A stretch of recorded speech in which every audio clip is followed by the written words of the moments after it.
오늘 우리에게 주신 하나님의 말씀은 구약성경 민수기 4장에서 6장까지의 말씀입니다. 민수기 4장에서 6장까지의 말씀을 함께 보도록 하겠습니다.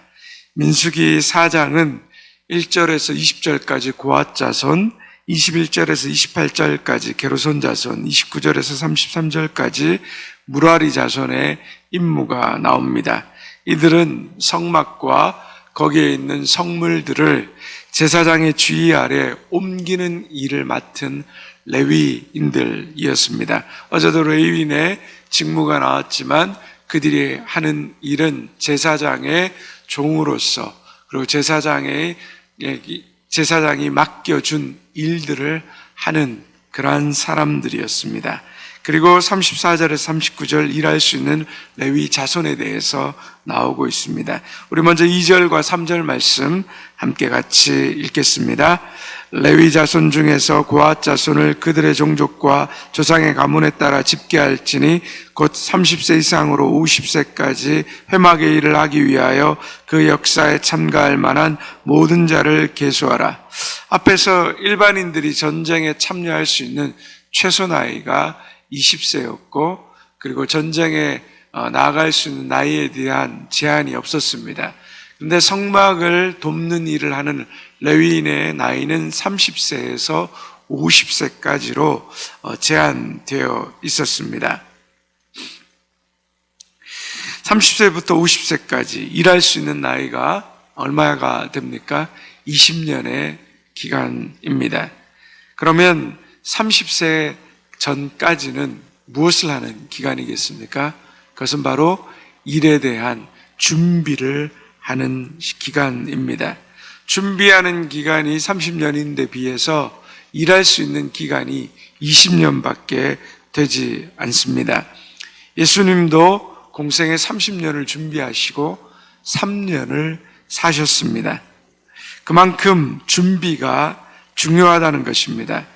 우리는 얼마나 많은 일을 했느냐, 오래 일하느냐에 관심을 가지는 반면 성경은 우리가 얼마만큼 준비되었느냐, 얼마만큼 염단 받았느냐, 또 얼마나 겸손하게 배웠느냐, 그 준비의 기간을 더 중요하게 생각합니다. 하나님의 일을 함에 있어서 우리의 준비함, 그것을 깊이 묵상하며 우리의 삶에 적용해 보면 좋겠습니다. 15절 말씀 같이 함께 읽겠습니다.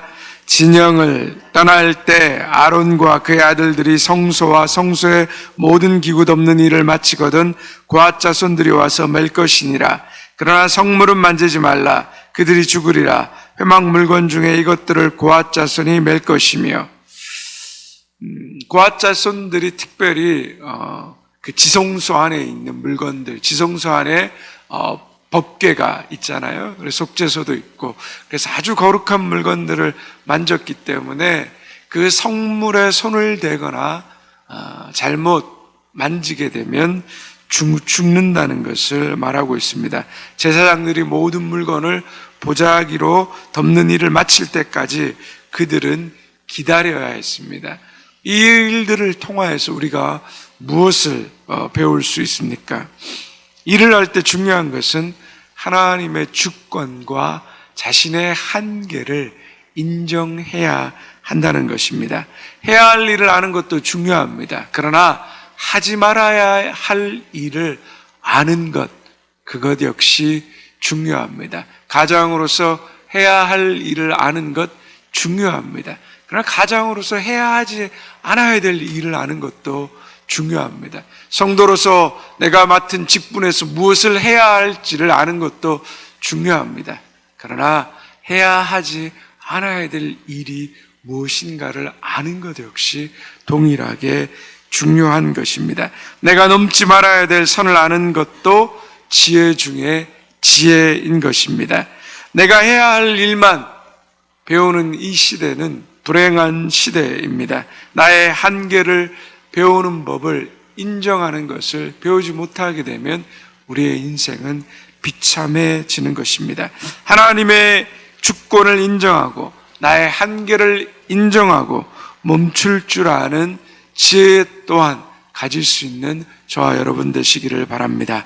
민수기 5장으로 넘어갑니다. 1절에서 4절 보면 우리가 앞에서 다 배웠던 레위기에서 이야기했던 것입니다. 나병 환자와 유출증이 있는 사람, 죽음으로 부정하게 된 사람들을 진영 밖으로 내보내라고 합니다. 전염성이 강했기 때문에 진영 밖으로 내보내서 낫기를 기다리면서 그 과정 가운데서 공동체를 보호하는 역할을 했습니다. 쫓는 목적이 이 진영 안에 죄와 더러움 그리고 죽음과 그 부정함이 퍼져나가도록 못하게 하시는 하나님의 그 뜻이 담겨져 있습니다. 5절에서 10절은 죄를 범한 사람이 속건제를 통하여서 회복하게 되는 말씀입니다. 하나님은 항상 죄를 지은 사람들을 처벌하는 것에 중심을 두고 말씀하는 것이 아니라 항상 죄를 회복하는 회복에 초점을 두고 말씀하신다는 것을 우리는 기억해야 됩니다.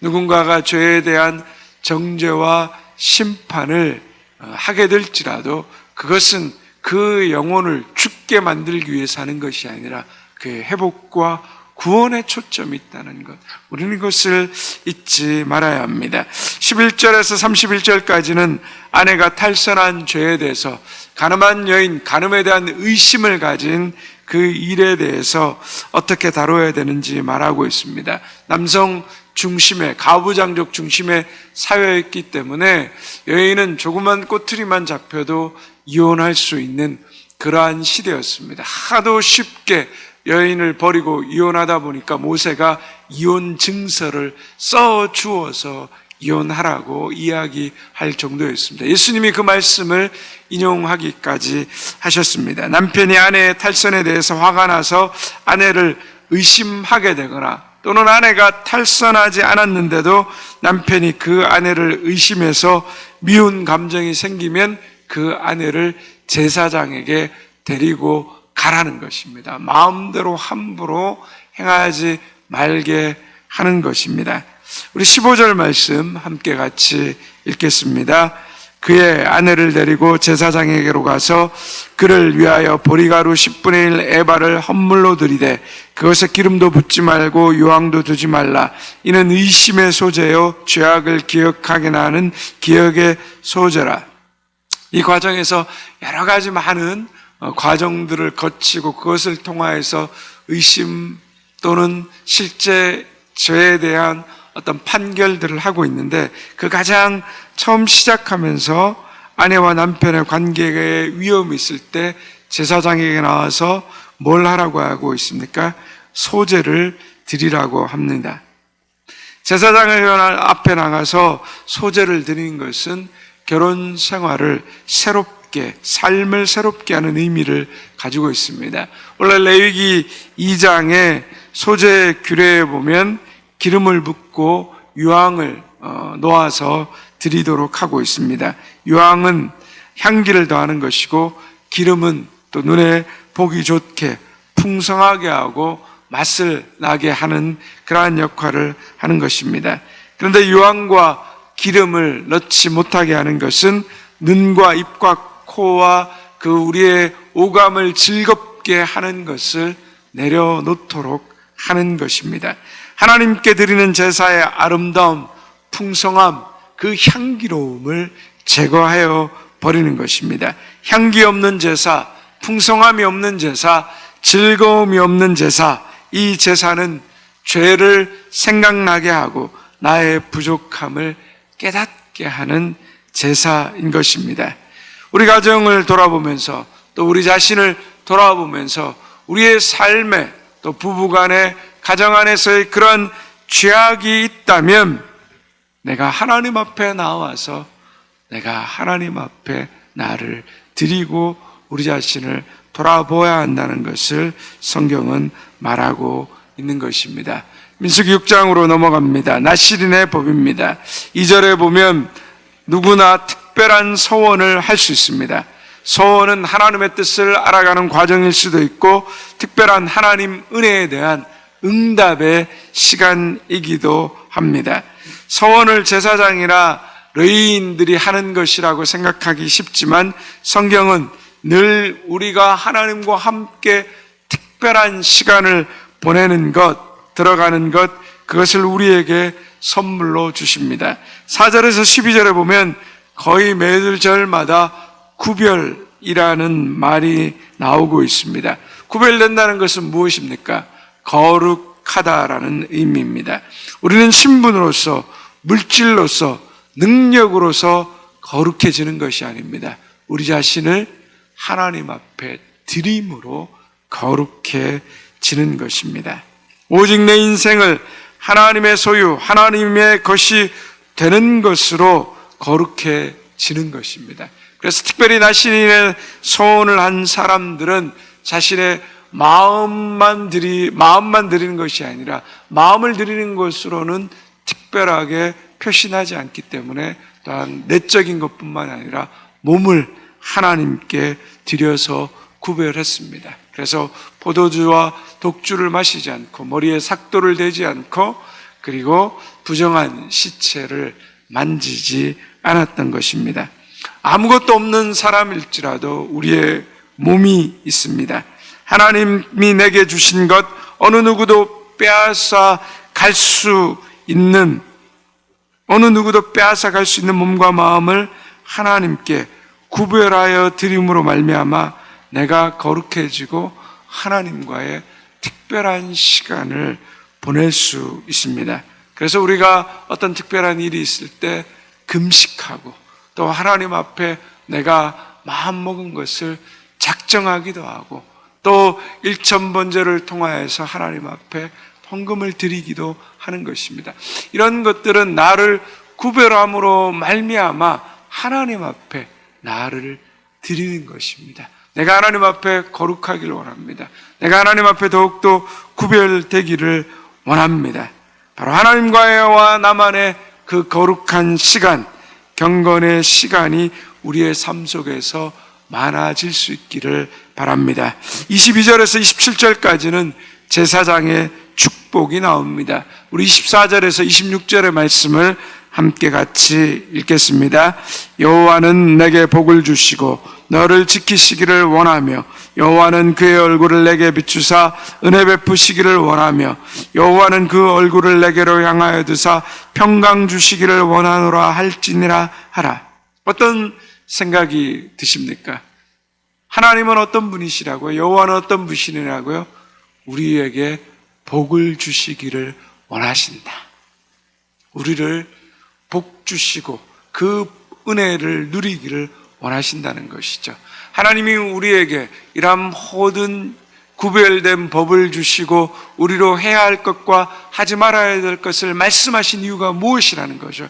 우리에게 복 주시기를 원한다. 하나님의 거룩한 백성으로 구별되어서 하나님의 사람으로 순종함의 삶을 우리가 살아나가면 하나님이 우리에게 주시려고 하시는 일이 무엇입니까? 복 주시려는 겁니다. 하나님이 우리에게 법을 주신 것, 하나님이 우리에게 계명을 주신 것, 그것은 우리를 벌하고 우리를 심판하기 위하심이 아니라 하나님 나라의 시민으로서 거룩한 자가 되어 하나님이 우리에게 주시고자 하시는 복 주시는 것을 하나님이 우리에게 말씀하는 것입니다. 아무렇게나 뒹굴고 음란하고 타락하고 이방인들과 같이 세상의 권력과 욕심을 추구하는 그러한 삶 가운데 하나님이 우리에게 복을 주실 수가 없는 것입니다. 하나님의 백성으로 하나님의 말씀에 순종하며 하나님이 이루시는 그 하나님의 의를 따라 살아가는 그 사람, 복입니다. 그래서 계명은 복입니다. 계명은 사랑입니다. 계명은 우리가 즐거워해야 하는 것입니다. 하나님이 오늘도 우리에게 복 주시기를 원하시는 이 하나님의 간절한 축복의 복을 받아 누리시는 저와 여러분 되시기를 주님의 이름으로 축원드립니다. 이제 민수기 4장에서 6장까지의 말씀을 경청하겠습니다. 주의 말씀은 내 발의 등이요 내 길의 빛이십니다. 아멘.